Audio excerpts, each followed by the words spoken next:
Okay चलिए, good morning to one and all once again.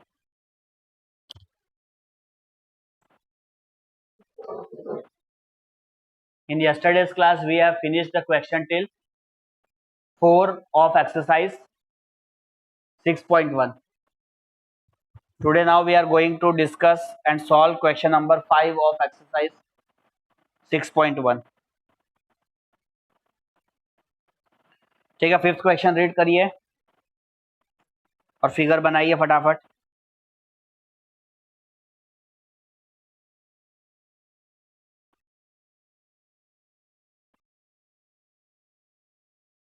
Sumedh Wankhede जरा fifth question read करिए।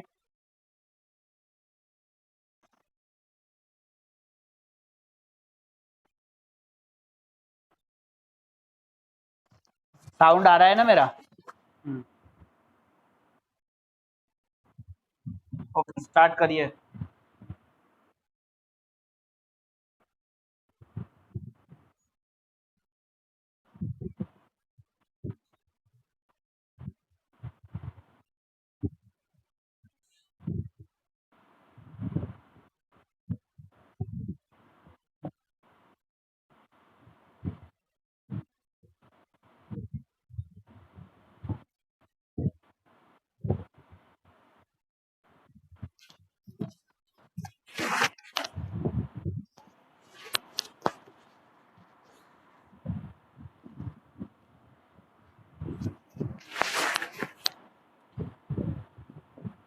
चलिए ठीक है, सबसे पहले फिगर देखिए, फिगर को अंडरस्टैंड करिए और फिर क्या प्रूव करना है उस पर ध्यान देते हैं।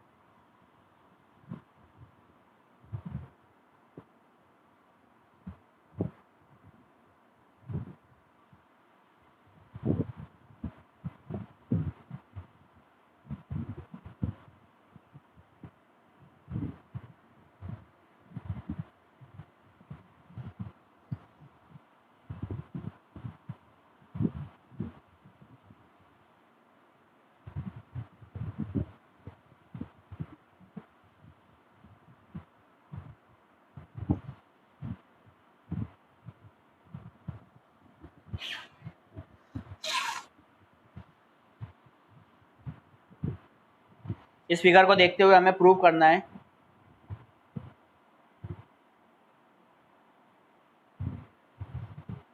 Angle ROS equal to half of angle QoS minus angle POS।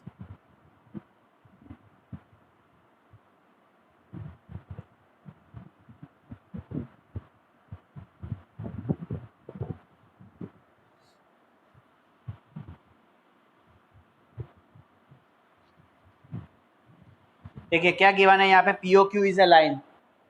ये जो नीचे लाइन है POQ, ये आप देख रहे हैं, POQ is a line given है। OR is the perpendicular to line PQ। OR एक PQ पे परपेंडिकुलर लाइन ड्रॉ है। अगर परपेंडिकुलर लाइन ड्रॉ करेंगे तो उसका कितना एंगल बनेगा? इधर भी 90 डिग्री होगा और ये भी 90 होगा। नेक्स्ट आपको इस पे बोल रहे हैं OS is another ray which is lying between the rays OP and OR। ठीक है, OS जो है वो क्या है, एक रे है और वो दो रेज OP और OR के बीच में है। So we have to prove that angle ROS is equal to half of QoS minus POS। चलिए बहुत ही ईजी है, पहले यहाँ पे ध्यान दीजिए। सबसे पहले इसको लेते हैं, इस पूरे एंगल को अगर लिखना है तो हम कैसे लिखेंगे? POR इज इक्वल टू क्या लिखोगे? इस पूरे एंगल को कैसे रीड करेंगे? POR दो एंगल से मिलके बन रहा है। कौन से दो एंगल से? एक POS से और दूसरा SOR से, है ना? हाँ, POS एंड SOR। POR जो है वो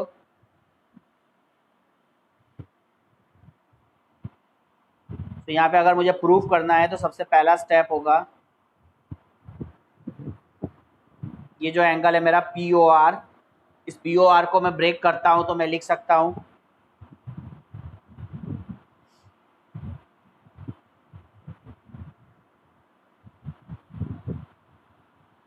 पी ओ एस, ठीक है ना। पी ओ एस समझ में आ रहा है ना, कौन सा है पी ओ एस, इसको पी ओ एस रेट करेंगे कितने पार्ट को। ये जो है ये हमारा पी ओ एस है,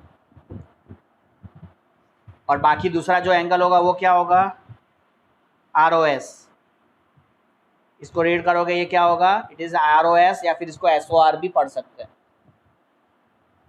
तो आप इसको लिखोगे पी ओ एस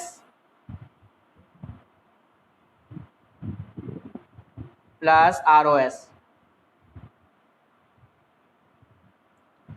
अब प्रूफ में मुझे R O S equal to proof लाना है, इसलिए मैं इसको आर ओ एस के टर्म्स में लिखूंगा। अब पहले पी ओ आर की वैल्यू कितनी है देख लो, फिगर में ध्यान से देखो और बताओ पी ओ आर कितना डिग्री का है। मैंने बताया था ना, हाँ। फिगर में अगर आप ठीक से ध्यान से देखेंगे तो ये पूरा जो है ये आपका यहाँ पे परपेंडिकुलर बन रहा है P O are. So P O are जो होगा वो 90 डिग्री का होगा। तो आप इसको लिखेंगे P O R is equal to 90 degree equal to P O S plus R O S. अभी मुझे आर ओ एस ही चाहिए, क्योंकि ये मुझे प्रूफ भी आर ओ एस के फॉर्म में ही करना है। तो मैं अगर आर ओ एस लिखता हूँ तो पी ओ एस को लेफ्ट साइड में लेके जाएंगे तो क्या हो जाएगा, इट बिकम 90 डिग्री, हाँ 90 degree minus angle P O S. इसे नंबर 1 दे दीजिए। आर ओ एस को हम लिखेंगे 90 minus angle P O S, तो ये हो जाएगा हमारा 90 माइनस पी ओ एस, आप लिख सकते हैं आर ओ एस को। जैसे अभी हमने यहाँ पे इसको निकाला आर ओ एस, इसी तरीके से अभी सेकंड इस पे आते हैं फिगर पे, और यहाँ पे देखेंगे आप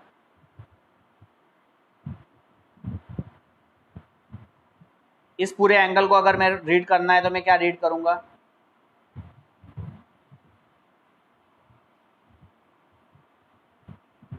इस पूरे एंगल को क्या रीड करेंगे, एस ओ क्यू, ठीक है ना। पूरे एंगल को आप क्या रीड करोगे, एस ओ क्यू, या फिर क्यू, हाँ एस ओ क्यू लिख सकते हो, क्यू ओ एस लिख सकते हो, तो हमने एस ओ क्यू लिखते हैं। तो यहाँ पे हमारा एस ओ क्यू दो एंगल से फिर से मिलके बन रहा है, देखो फिगर में, देखो फिगर में एस ओ क्यू दो एंगल से मिलके बन रहा है। एक तो ये एंगल हो गया जिसमें ये कॉमन आएगा एस ओ आर, और दूसरा एंगल क्या होगा,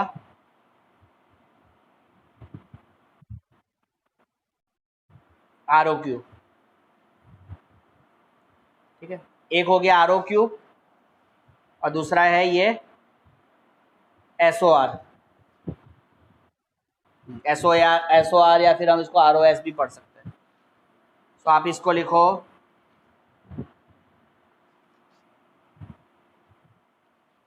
एस ओ आर प्लस क्या बना, R O Q,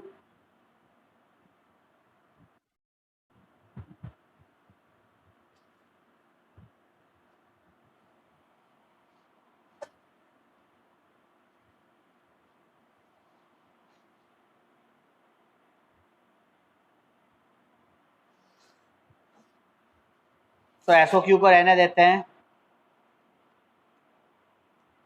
equal to S O R plus R O Q. R O Q को क्या लिख सकते हो, फिगर में देखो, फिगर में देख के बताओ आर ओ क्यू क्या है। देखो आर ओ क्यू हमारा 90 है ना। आर ओ क्यू को क्या लिख सकते हैं, R O Q is written as 90, हाँ तो इसको लिखिए 90 degree.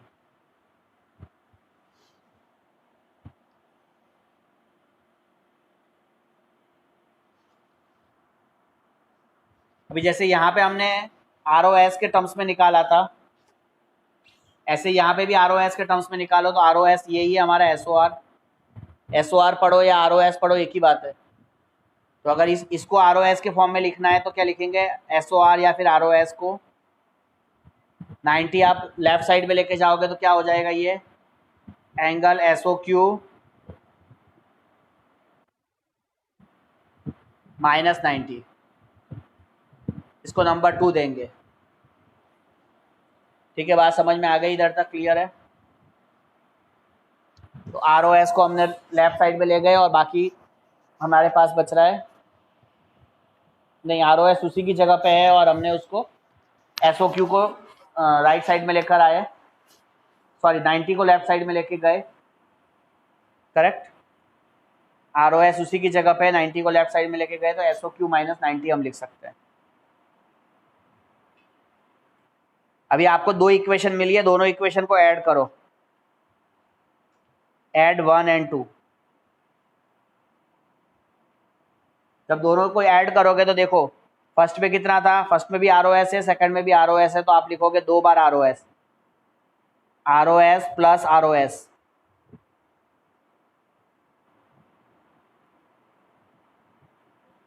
Equal to R O S plus R O S कितना होगा, यहाँ पे क्या है 90 minus angle P O S, तो आप लिखोगे 90 minus angle P O S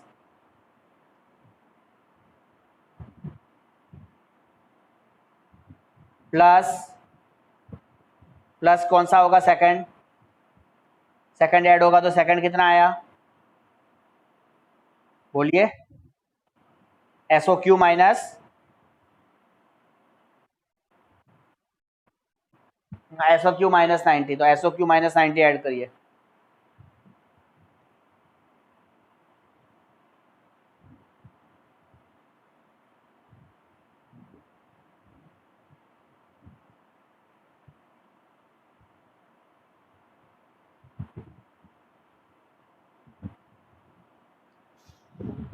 अब यहाँ पे कुछ कैंसिल हो रहा है,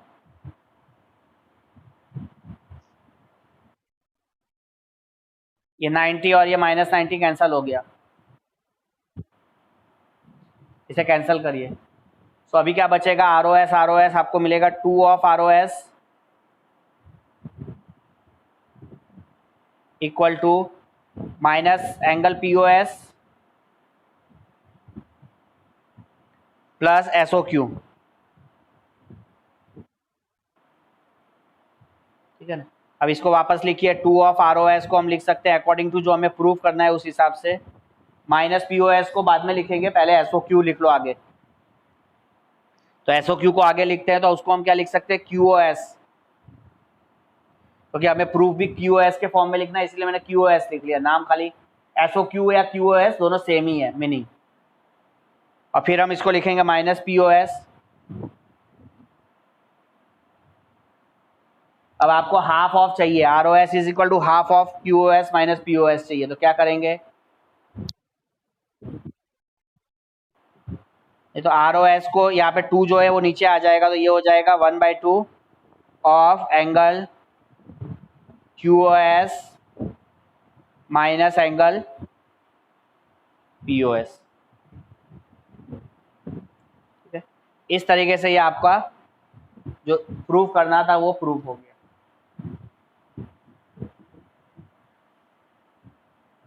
ओके, क्लियर है।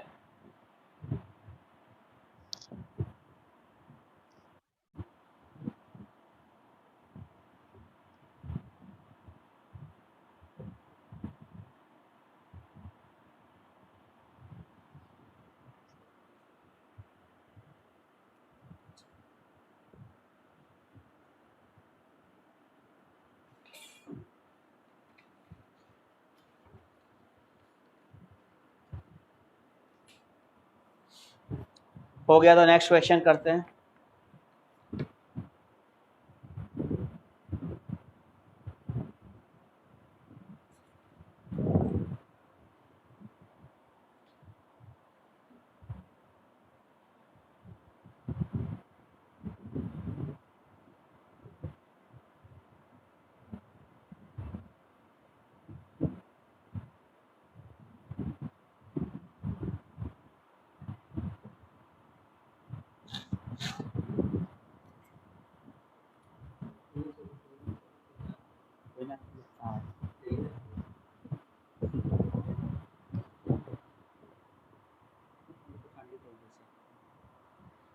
चलिए हो गया बेटा, तो अभी क्वेश्चन नंबर 6 पर आइए।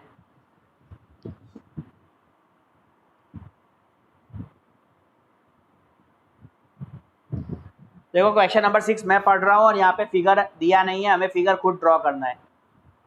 It is given that angle X Y Z is equal to 64 degree and xy is produced to a point P. Draw a figure from the given information. If ray YQ bisects angle ZYP, find angle XYQ and reflex of QYP. Figure पहले बनाओ। देखो सबसे पहले angle XYZ बनाओ।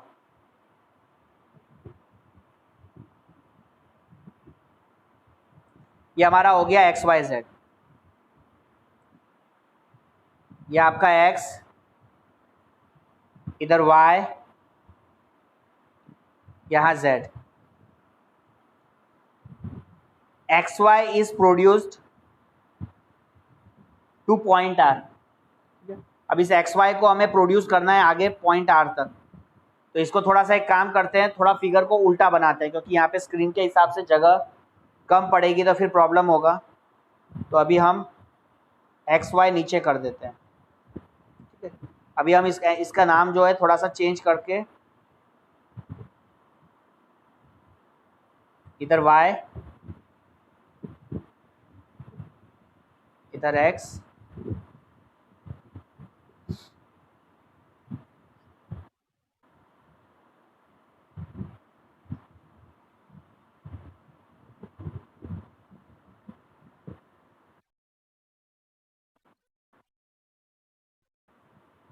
एकदम fair बनाना है।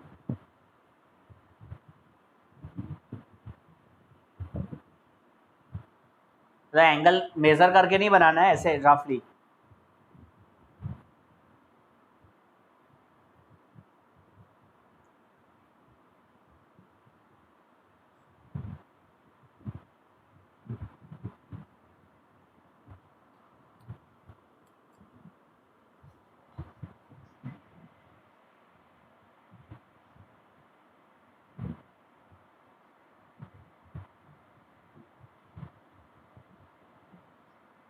पहले आप लोग ट्राई करो, चलो जल्दी से।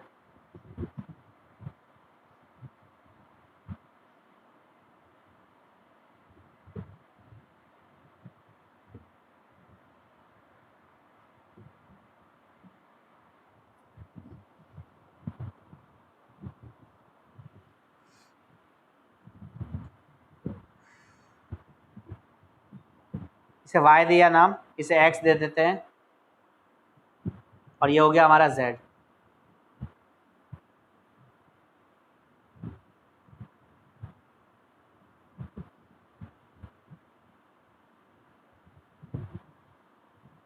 ठीक है, अभी XY को कहाँ प्रोड्यूस करना है? To a point P। थोड़ा सा इसको आगे एक्सटेंड करो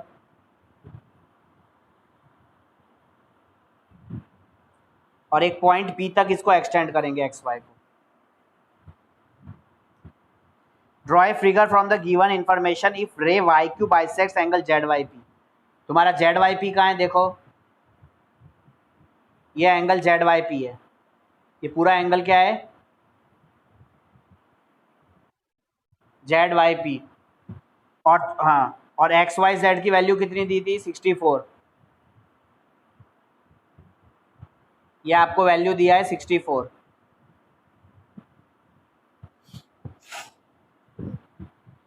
अभी नेक्स्ट इंफॉर्मेशन में क्या बताया है? इफ रे YQ bisects angle ZYP।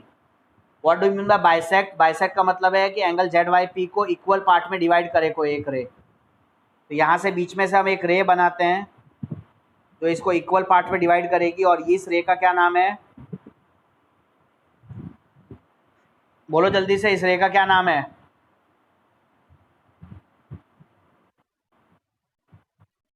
YQ। ठीक है, YQ जो है वो ZYP को बाइसेक्ट कर रही है। अब आपको XYQ निकालना है। XYQ फाइंड करना है। देखो बहुत ही इजी क्वेश्चन है, अब तक तो सॉल्व हो जाना चाहिए। और रिफ्लेक्स ऑफ QYP भी निकालना है।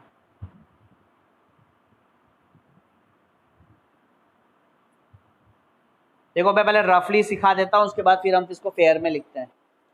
ये 64 डिग्री का एंगल है एक्स वाई जेड। तो अभी ये लीनियर पेयर अगर हम यहाँ पे अप्लाई करेंगे, ये पूरा एंगल का सम 180 होगा। इतना पार्ट 64 हो गया, तो ये वाला जो पार्ट है हमारा पी वाई जेड, ये क्या हो जाएगा?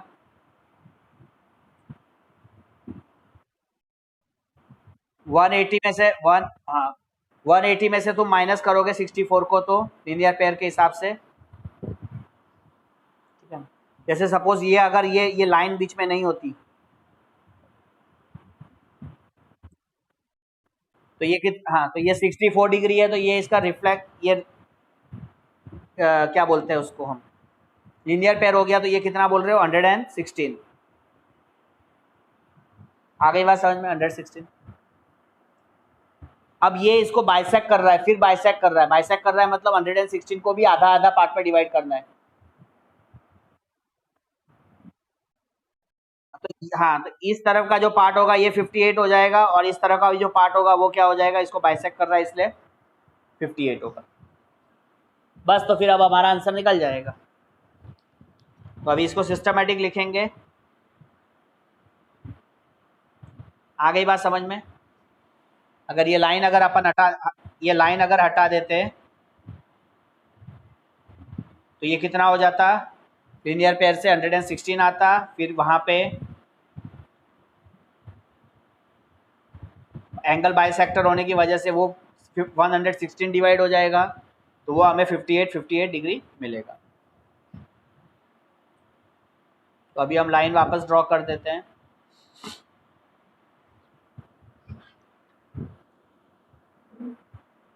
और अब हम लिखेंगे। लाइन तो रखना है, तो मैंने समझाने के लिए लाइन आपको रफ किया, आपको लाइन रखना ही है। अब आप इसको लिखे पहले पी वाई जेड,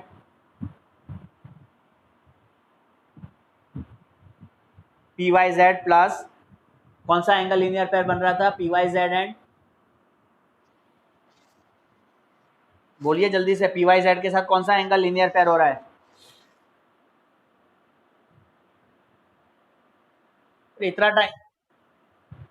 इतना टाइम लगेगा क्या देखने में? पी वाई जेड कहाँ है? ये तुम्हारा ये पी वाई जेड है, देखो ये मैंने रेड से किया, ये पी वाई जेड होगा। तो पी वाई जेड के वाला बाद यहाँ पे ये जो एंगल है, ये इसका लीनियर पेयर साथ में बनेगा ना। तो ये कौन सा एंगल हो गया?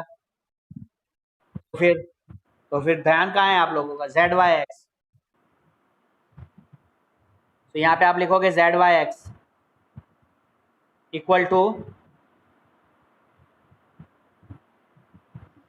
180 डिग्री, और यहाँ पे रीजन में लिखिए लीनियर पेयर।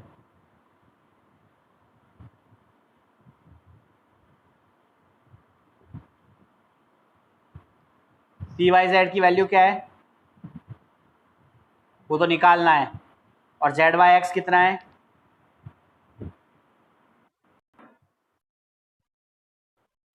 64, ठीक है।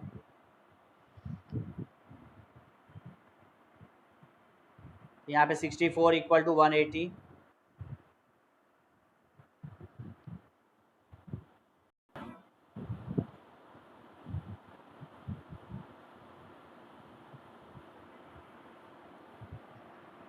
सो angle P Y Z is equal to 180 minus 64,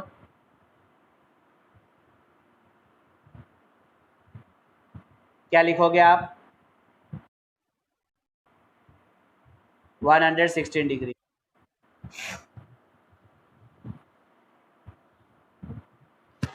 अब ये जो वाई क्यू है, ये क्या है? इसका बाइसेक्टर है एंगल पी वाई जेड का। तो Y Q is a bisector of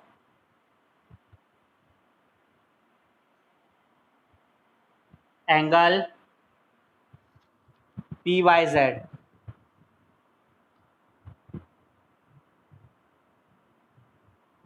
ठीक है ना? वाई क्यू हमें क्या मिल रहा है? बाइसेक्टर मिल रहा है एंगल पी वाई जेड का। तो half of P Y Z, अगर पी वाई जेड को अपन हाफ कर देते हैं क्योंकि वो इसका बाइसेक्टर है, तो हमें कौन से एंगल मिलेंगे? फिगर में देखिए और बताइए। पी वाई जेड को अगर अपन हाफ कर रहे हैं, अरे पी वाई जेड तो उस एंगल का नाम पढ़ो। हाँ, ये वाला एक एंगल और ये दूसरा एंगल, ये एंगल और ये दूसरा एंगल।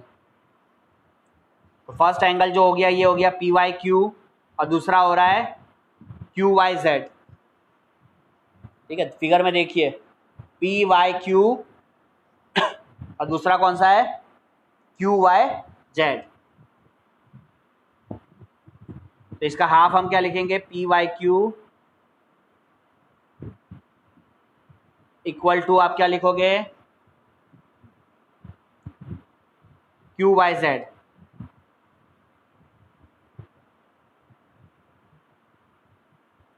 तो यहाँ पे कर दीजिए half of P Y Z को हाफ में क्या लिख सकते हैं?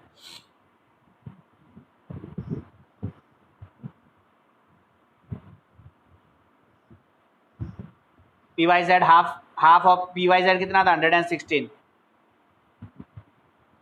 तो हाफ ऑफ 116 के हमें मिलेगा पी वाई क्यू, और साथ में क्यू वाई जेड दोनों इक्वल होगा। 116 का हाफ कितना होता है?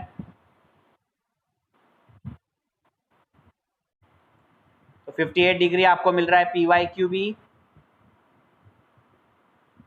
As well as Q Y Z.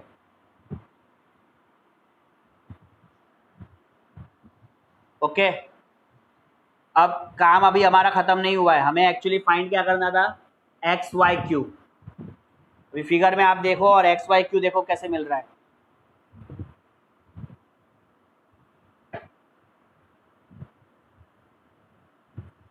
X Y Q है कहाँ पे? फिगर पे।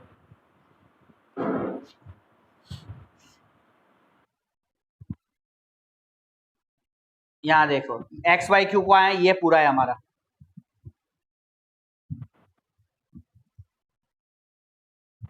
एक्स वाई क्यू दो एंगल से मिलके बन रहा है, देखो जल्दी से। अरे एडजेसेंट एंगल तो है, लेकिन दो कौन से एंगल है, उस एंगल का नाम पढ़ो।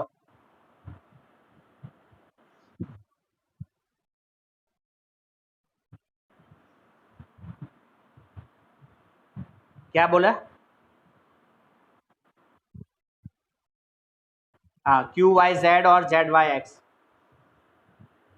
क्यू वाई जेड हमारा कितना आया था?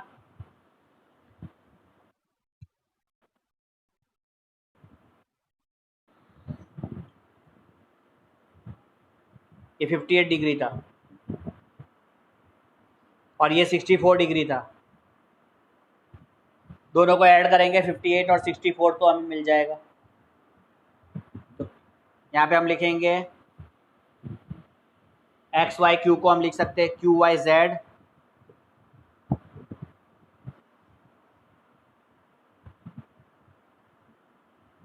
प्लस, क्या मिल रहा है? Q Y Z plus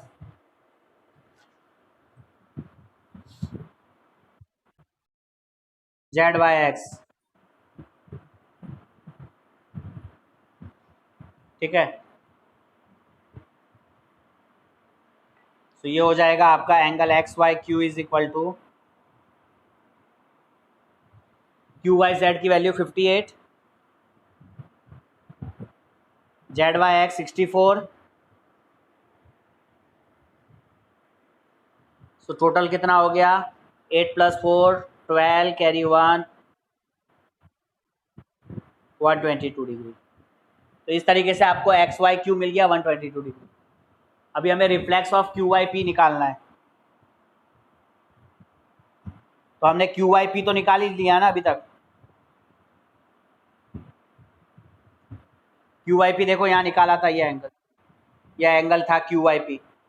P Y Q माने क्यू वाई पी, है ना? फिगर में भी एक बार देख लो, ये तुम्हारा क्यू वाई पी का है, ये है फर्स्ट वाला एंगल, ये 58 डिग्री है। क्यू वाई पी कितना है? 58 डिग्री।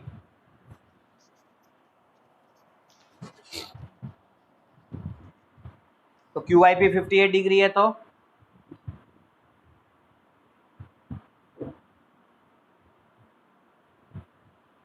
रिफ्लेक्स अगर निकालना है तो क्या लिखेंगे?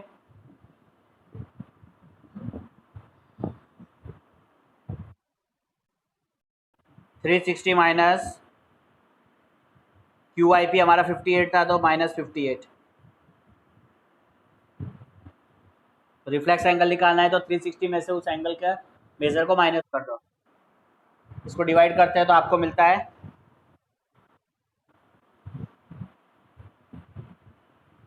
302 डिग्री। आ गया समझ में? Reflex of QIP।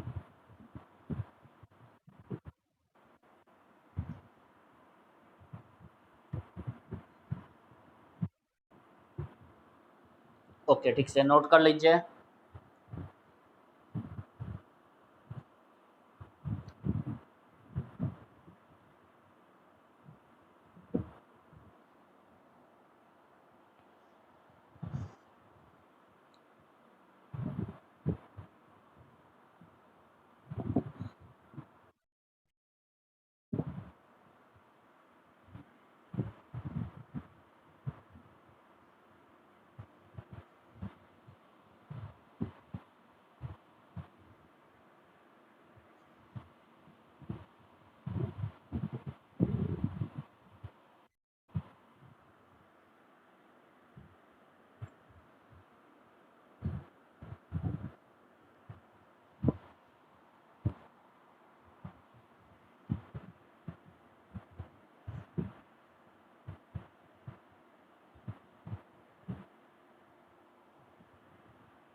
चलिए नेक्स्ट टॉपिक है parallel lines and transversal.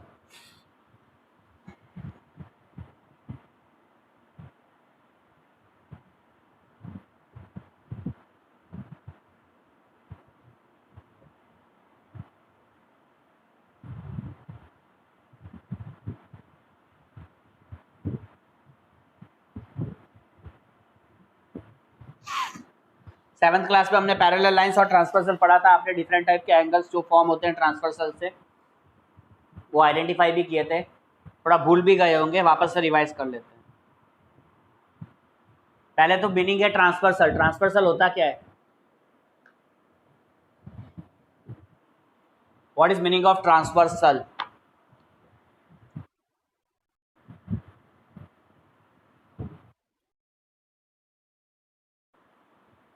Transversal means any line, any kind of line which intersects two or more lines at distinct points.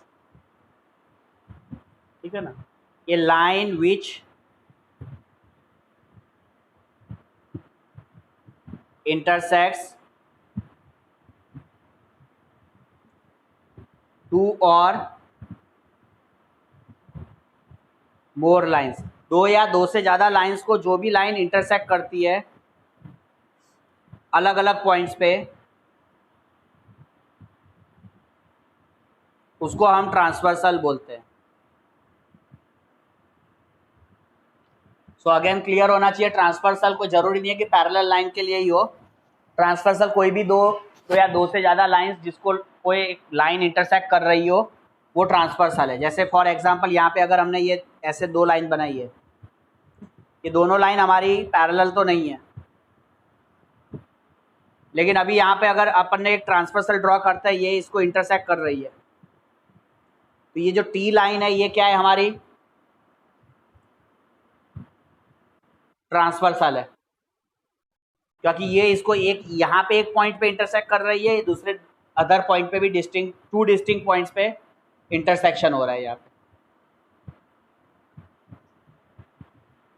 तो जब दो पैरेलल लाइंस में जब इंटरसेक्शन होता है, कोई भी एक लाइन दो पैरेलल लाइंस को इंटरसेक्ट करती है अलग अलग पॉइंट्स पे,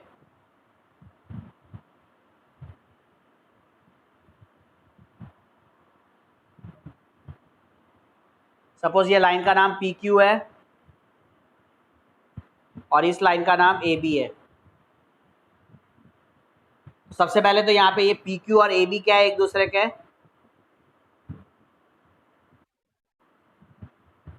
पैरेलल है। अब एक ट्रांसवर्सल लाइन ड्रॉ करो जो इसको इंटरसेक्ट कर दे। तो हमने यहाँ से एक ट्रांसवर्सल लाइन ड्रॉ करी, इसका नाम T है, यहाँ पे इस पॉइंट को हम कर देते हैं नाम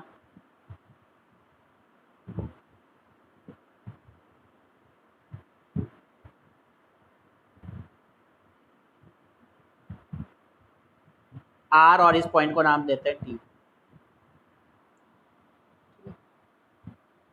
तो इस पैरेलल लाइंस में इतना चीज क्लियर हो जाना चाहिए कि भाई क्या दो पैरेलल के अंदर में यहाँ पे जो RT है वो RT क्या है, लाइन RT इज है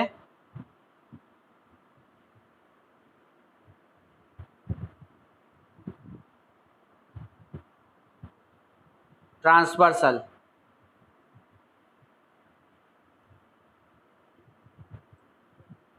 तो ये ट्रांसवर्सल लाइन है RT। अब जब ये लाइन ने इंटरसेक्ट किया दो पैरेलल लाइंस को तो टोटल कितने एंगल्स बन रहे हैं, जल्दी से देखो। ये एक एंगल, एक एंगल इधर, एक एंगल यहाँ, एक एंगल यहाँ, यहाँ कितने बने टोटल एंगल्स? 8 एंगल्स। इसको इसको सपोज नाम 1 2, इसको दिया 3, इधर 4, इसको 5, ये 6, ये 7, ये 8। So 8 different type of angles are formed here. इस पे सबसे पहले हम पढ़ते हैं एक्सटीरियर एंगल्स। एक्सटीरियर एंगल्स का मतलब है जो बाहर वाले एंगल्स है।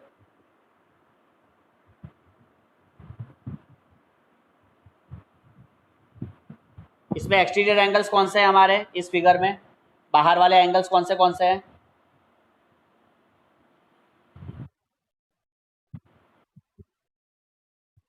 हाँ, ये जो है ये बाहर वाले एंगल्स है 1 2, और ये इधर के जो बाहर में बन रहे हैं एक्सटर्नली, तो इसको हम क्या बोलेंगे 1 2 एंड 7 एंड 8। तो एक्सटर्नल एंगल्स में हमारे आएंगे 1, एंगल 2, एंगल 7 एंड एंगल 8। ठीक है, इस कॉन्सेप्ट को एकदम ध्यान से समझिए, जब तक ये नहीं क्लियर होगा तो आप कोई भी प्रॉब्लम्स नहीं कर पाओगे। इसके बाद आता है इंटीरियर एंगल्स।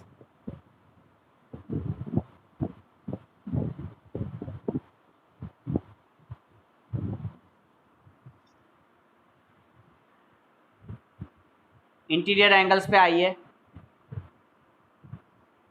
तो इंटीरियर एंगल्स कौन हुए? ये अंदर वाले एंगल्स, अंदर के जो एंगल्स है वो, तो अंदर के जो एंगल्स है वो क्या हुए हैं 4 3 एंड 5 6, है ना। तो हम यहाँ पे लिखेंगे इंटीरियर एंगल में angle 4, angle 3, angle 5 and angle 6।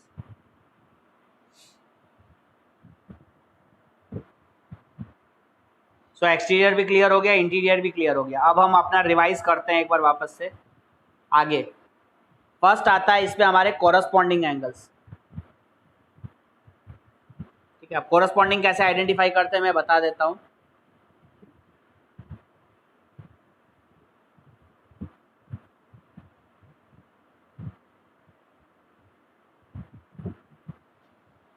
चलिए यहाँ देखें फिगर पे,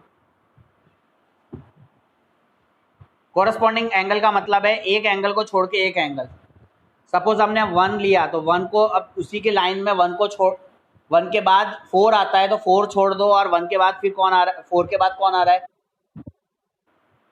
ये दोनों जो एंगल होंगे ये कोरस्पॉन्डिंग होंगे 1 एंड 5। इसी तरीके से अगर आपने 5 लिया, 4 लिया, तो 4 के साथ में 4 के बाद एक छोड़ दो, 5 छोड़ दो, तो अब कौन सा एंगल मिल रहा है 7। तो आ गई बात समझ में। हाँ, तो 1 के साथ कौन है कोरस्पॉन्डिंग 1 एंड 5, 4 एंड 7। इसी तरीके से अगर 2 ले लिया तो 2 का कोरस्पॉन्डिंग एंगल कौन होगा, 2 को एक छोड़ दिया तो 6। आ गई बात समझ में, 6। और 3 होगा तो 8, 3 के साथ 8 आएगा।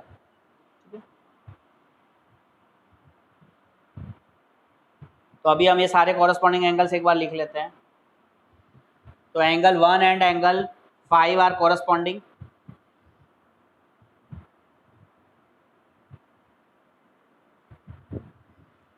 इसके बाद मैंने आपको फिगर में आप देखिए और बताइए 4 एंड 7 है।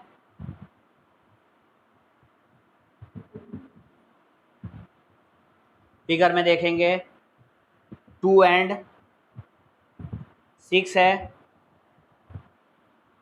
और लास्ट है इसमें 3 एंड 8। ये जो है ये हमारे क्या है,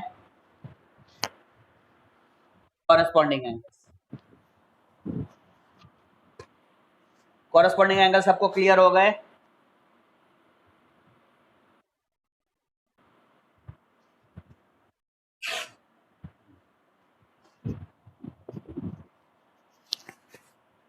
अब हम नेक्स्ट इसका पढ़ते हैं interior angles on the same side of transversal, जिसको हम बोलते हैं को इंटीरियर एंगल्स।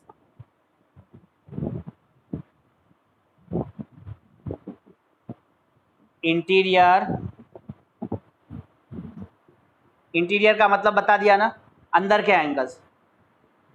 और कहाँ पे? On the same side of transversal, मतलब ट्रांसवर्सल की एक ही साइड पर, सेम साइड पे।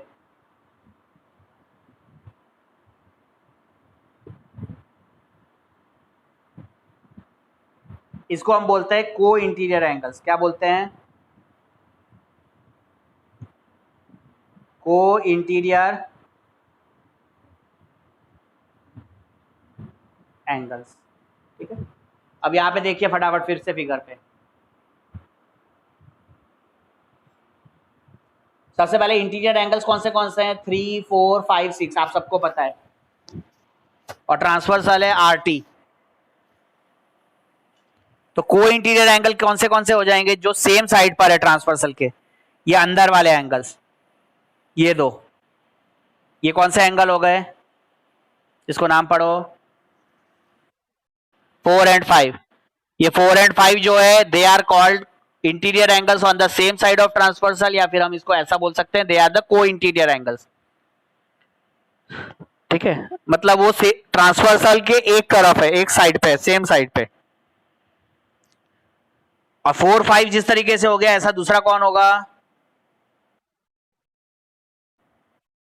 ये दोनों होंगे 3, 6। बात समझ में आ गई है ना?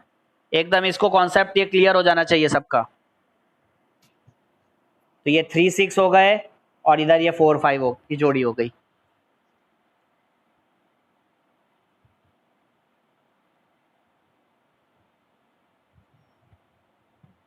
क्लियर? तो यहां पे आप लिखिए को इंटीरियर एंगल में क्या लिखेंगे? 4 एंड 5 और दूसरा आएगा 3 एंड